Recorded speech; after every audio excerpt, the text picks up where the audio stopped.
મહાભારતના આ 9 સૂત્રો દરેકે જીવનમાં ઉતારવા જેવા છે.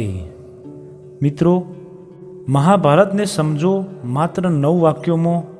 આ 9 સૂત્રો આજે કળિયુગમાં ખૂબ ઉપયોગી છે.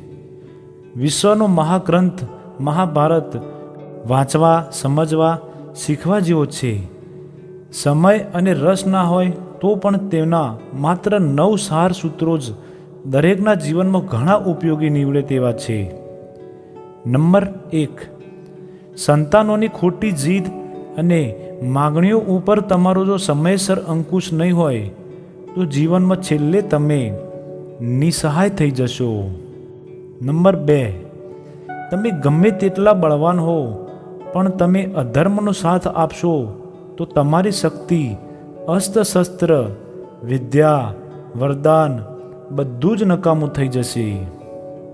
નંબર 3, સંતાનોને એટલા મહત્વાકાંક્ષી ન બનાવો કે વિદ્યાનો દુરુપયોગ કરીને સર્વનાશ નોતરે.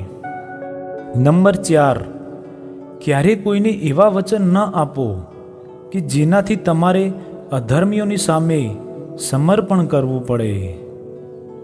નંબર 5, સંપત્તિ, શક્તિ, સત્તા, સંખ્યાનો દુરુપયોગ અને દુરાચારીઓનો સથવારો અંતે સર્વનાશ નોતરે છે.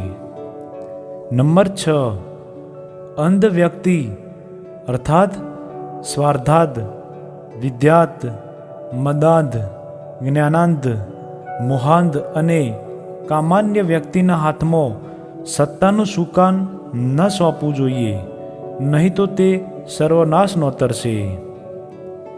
નંબર 7, વિદ્યાની સાથે વિવેક હશે તો તમે અવશ્ય વિજયી થશો. નંબર 8, બધા સમયે બધી બાબતોમાં છળ કપટથી તમે બધી બાબતોમાં દરેક વખત સફળ નહીં થાઓ.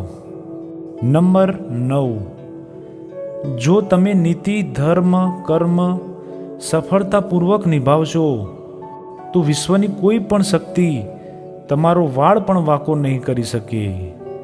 મિત્રો, આ હતા મહાભારતના 9 સૂત્રો. જો દરેકને પોતાના જીવનમાં જરૂર ઉતારવા. વિડીયો પસંદ આવ્યો હોય તો પ્લીઝ વિડીયોને લાઇક, શેર અને આવા બીજા ઘણા બધા વિડીયો માટે આ ચેનલને હમણાં જ સબસ્ક્રાઈબ કરી લેજો.